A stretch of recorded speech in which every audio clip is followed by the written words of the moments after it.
시선집중 3부의 문을 열겠습니다. 앞서 2부에서 박주민 더불어민주당 원내 수석 부대표 연결해서 현안에 대한 입장 들어봤는데요. 3부에서는 유상범 국민의힘 의원과 함께합니다. 어서 오세요. 네, 오랜만에 뵙습니다. 그러게요. 오랜만에 인사드립니다. 네. 잘 지내고 계시죠? 예, 뭐 지역구에서 네. 우리 그동안 잘 보지 못했던 네. 지역 주민들과의 만남을 계속 한다고 조금 바쁘게 지내고 있습니다. 알겠습니다. 지역구가 워낙 넓어서. 네, 일단 넓고. 그나저나 배현진 의원 몸 상태는 좀 어떻다고 합니까? 뭐 저희도 뭐 직접 면회를 못해서 보지는 못했습니다만 의사들 표현에 의하면 다행히 의식이 있고 뭐 두피를 다시 꼬매는 정도로 됐다고 하는데 문제는 이제 걱정하는 것은 또 여성이고 네. 또 그다음에 이 이제 앞으로 더 많은 그 지역 주민과 접촉이 있을 텐데 그 트라우마를 어떻게 할까 그런 게 좀 있을 수 걱정이 많이 됩니다. 앞으로 선거운동 해야 되는데. 네, 그렇습니다. 그러네요. 예, 아무튼 빨리 좀 쾌유를 했으면 좋겠고 뭐 지금 뭐 경위나 범행 동기는 건 아직은 뭐 전혀 나온 게 없는 거죠. 예, 나온 적이 없고 그래서 뭐 현재 알려진 바로는 중학생인 것은 확인이 되는데 10대라면서요. 예, 또 그 중학생의 주거지가 아마 거기가 아닌 걸로 알고 있습니다. 아, 그래요? 네, 그 범행 장소 청담동이. 네. 그래서 도대체 거기를 왜 갔는지. 아니 또 30분 도착하기 30분 전에 배회를 하고 있었고 그래서 이게 우발적이라고 보기에는 너무 석연치 않고 그러나 또 계획된 범죄를 하기엔 또 너무 어린 학생이고. 그것도 그렇고 배현진 의원이 거기 간다는 걸 알 수가 없잖아요. 알 수가 없죠. 개인적 용무로 갔다니까 뭐 공지한 것도 아닐 거고. 네, 그렇습니다. 그러니까. 일단 이거부터 좀 밝혀져야 뭐 어떤 판단을 하게 될 텐데. 네. 뭐 아무튼 섣부른 생각보다 쉽지는 않을 것 같습니다. 아, 그래요? 네. 워낙 이제 15세로 알려진 네. 그 중학생이기 때문에 네. 과연 그것이 어떤 모습으로 이와 같은 범죄가 저질러졌는지. 그러니까요. 참.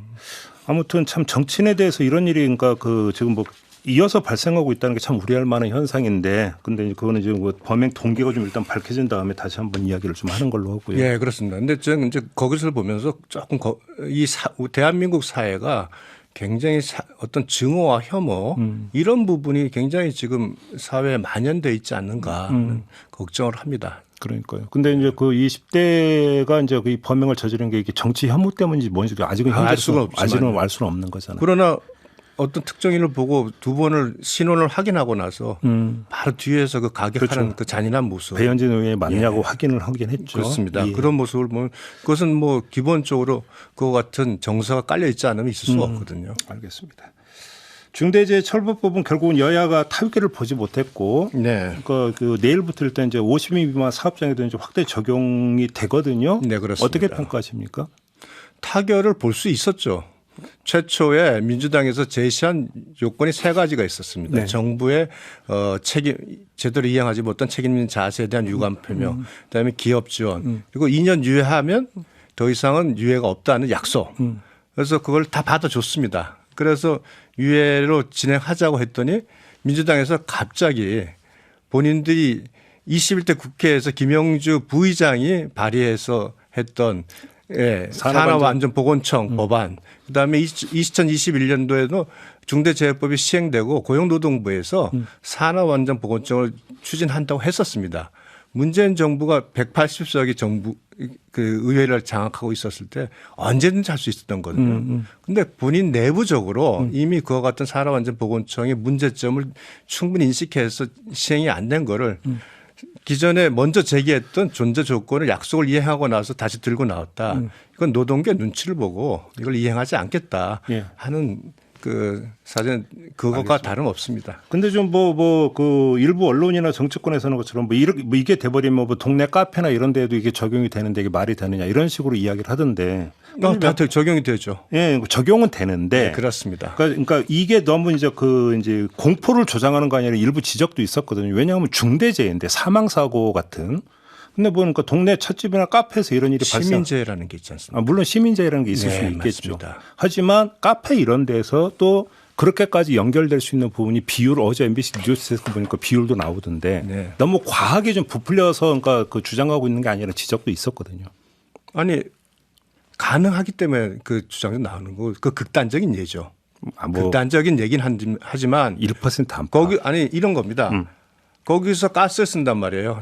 5인 이상의 작업장 그 카페에서 가스 썼는데 가스 폭발이 벌어졌습니다. 네. 근데 그 주변에 지나가던 행인이 사망을 했어요. 그럼 중대재해법이 적용되는 겁니다. 그러니까 좀 다소 극단적인 모습이지만 없는 걸 가지고 한 게 아니라는 거죠. 그러니까 충분히 가능한 부분입니다. 예. 그러니까 제가 드리는 말씀은 세상에 모든 일이 다 발생할 수 있는 가능성은 다 네, 갖고 있는 맞습니다. 거죠. 다만 그것이 얼마나 현실화될 것인가라고 하는 게 이제 아니죠. 거기에 필요한 게 통계인데 네, 맞습니다. 통계 기초 0. 몇 퍼센트 많아야 1%를 가지고 어떤 노동자의 건강 생명권이 달린 문제를 시행을 유예하는 게 맞느냐라고 하는 또 현실적인 반문이 나올 수 있기 때문에 질문드립니다. 네, 근데 그 질문 저는 그것에 대해서 의문을 제기하기보다는 그러면 그런 업체에게 지금 중대재해법에서 요구하는 안전 관리자를 줘야 되고 네. 그다음에 거기에 관련된 안전 조치와 의무교육을 받아야 되고 하는 것을 법적으로 요구하는 것이 타당한가도 충분히 검토가 돼야 되는 거죠. 네. 그러니까 그 부분에 대한 논의가 없이 그거는 통계적으로 일부밖에 없는데 이걸 가지고 예시를 들어가지고 하는 거는 너무 저희 공포 조장이 아니냐. 이거는 그 논의에서 중요한 부분을 빼먹은 주장이다. 알겠습니다. 이렇게 생각을 어차피 합니다. 이제 뭐 내일부터 적용이 될 수밖에 없는 네. 그런 현실이라는 좀 확인을 하도록 하고요. 어제 그 본회장에서 막 그 김진표 의장 이야기하는데 이제 국민의힘 의원으로 막 고성도 항의도 하던데 강성희 의원권이 있지 않습니까? 의원님은 어떻게 평가하세요? 이게 그 강성희 의원이 일탈행위를 했다고 평가하십니까? 저는 일탈 행위를 했다고 평가합니다. 국정기조를 바꾸라는 얘기 좀 할 수 있는 거예요. 악수라고 손을 놓지 않고 계속 떠들고 그다음에 대통령이 지나가면서 소리를 지르고 이것은 전 세계 어디나 경호에 있어서 그런 경우는 바로 격리를 합니다. 네. 근데 바로 그 지점인데 영상을 보면 악수를 하고 이제 그 풀고 윤석열 대통령이 몇 걸음 더 나간 다음에 경호원들이 제지하고 끌고 나가잖아요. 네. 이게 적절한 그러니까 그 상황 정리였다고 평가하세요? 다시 말해서 지금 둘이 악수를 하면서 당기면서 몸싸움이 벌어지거나 이런 것도 아닌데. 아니 대통령에 대한 부분에 있어서 경호의 어떤 그 프로토콜이 있을 겁니다. 네. 제가 뭐 프로토콜 내용을 모르니까 적절 여부를 판단하기는 어려운데 그 프로토콜을 봤을 때 경호원들이 그에 기초해서 아마 조치를 했을 것으로 생각을 하고 해야지 그걸 지금 우리가 그 상황을 지금 객관적으로 드러나는 거 이용호 의원은 또 완전히 다른 얘기를 하거든요. 거기서 굉장히 심각하게 뭐 소리를 지르고 소란을 피웠다. 네. 근데 과거에 기억 안 나십니까? 혹시 저기 노무현 대통령 때 노무현 대통령 서거 후에 이명박 대통령이 문상을 갔을 때 우리 모 의원이 예. 그때도 사실은 소리를 지르고 했던 상황인데 그때도 격리를 했거든요. 네. 그러니까 대통령의 어떤 경호의 프로토콜이 있는 겁니다. 그렇게. 알겠습니다. 판단은 우리 촌철님들한테 좀 맡겨보도록 하고요. 자, 이른바 윤한 갈등. 일단 이게 이제 그 정리가 됐다고 평가하세요? 아니면 갈등의 요인이 지금 다시 수면 아래로 가라앉았을 뿐 언젠가 다시 나올 수 있다라는 또 그러니까 그 전망도 있던데 어떻게 생각하십니까, 의원님은? 지난 1월 23일 날 그 서천 특화시장 방문하면서 대통령과 이제 한동훈 비대위원장의 만남이 있었고 같이 상경을 했죠. 그리고 한동훈 비대위원장이 그 위에 이제 대통령에 대한 신뢰와 존중은 변함없다라는 입장을 표명했고 최근에 어젠가요? 한동훈 비대위원장이 대통령실로부터 김경률에 대한 사퇴 요구는 없었다라고 밝혔습니다. 그럼 이렇다면 이건 이제 봉합이 된 것으로 봐야 되고요. 네. 그럼 갈등이 재발할 거냐? 이 문제는 결국은 그럼 윤석열 대통령과 한동훈 비대위원장 간의 관계가 어떤 모습으로서 지금까지 진행해 왔고 앞으로 어떻게 갈 것이냐를 예측하는 건데 지금까지 대통령과 한동훈 비대위원장의 관계는 상호 신뢰 관계와 존중 관계를 한 20년간 유지했던 관계입니다. 다만 이번에 이 사태는 특정 사안에 대한 어떤 의견 차이가 있었기 때문에 발생한 사안이기 때문에 네. 뭐 갈등이 계속 이런 부분보다는 봉합이 되고 앞으로 서로 간에 동반자로서의 그 관계를 잘 유지할 것이라고 기대를 합니다. 근데 문제는 이른바 김건희 리스크 문제가 이제 지금 계속되고 있는 거잖아요. 네. 그렇죠? 네. 자, 그러면 예를 들어서 지금 그 윤석열 대통령이 특정 언론사 아마 KBS가 될 것 같다고 다들 그러는데 KBS와의 대담을 통해서 명품의 부분에 대해서는 입장을 밝힐 것이다라는 지금 전망 기사가 나오고 있는데 네. 혹시 일단 의원님도 그렇게 파악하고 계세요? 저도 지금 뭐 현재는 그 내부적으로 뭐 여러 가지 논의가 되고 있을 것으로 생각하고 알고 있는 것은 언론 보도에 나온 내용 외에는 알 수가 없습니다. 그러면 만약에 그런 형식을 통해서 입장을 발표하게 된다면 윤석열 대통령이 어느 수위에서 어떻게 입장을 밝히는 게 맞다고 생각하십니까? 있는 사실 그대로를 밝히는 것이 가장 중요하죠. 예. 보는 시각이. 왜냐하면 김경률 비대위원은 사과가 필요하다고 했으니까 사과를 하느냐 마느냐의 문제가 지금 그건 김경률 비대위원의 그 그냥 의견이죠. 개인적 자기의 생각입니다. 의견이고 예. 또 사과를 하지 말아야 사과를 할 필요가 없다는 이철규 의원의 의견도 있습니다. 그 당내의 의견들이 나왔으니 그 의견을 취합해서 예. 대통령실에서 그 대담을 하게 되면 그 입장을 정하실 텐데요. 근데 저는 이제 요 사안을 보면서 조금 우리가 논의의 초점이 우리나라에서 조금 문제가 있지 않느냐는 저희 문제 제기를 하게 되는데요.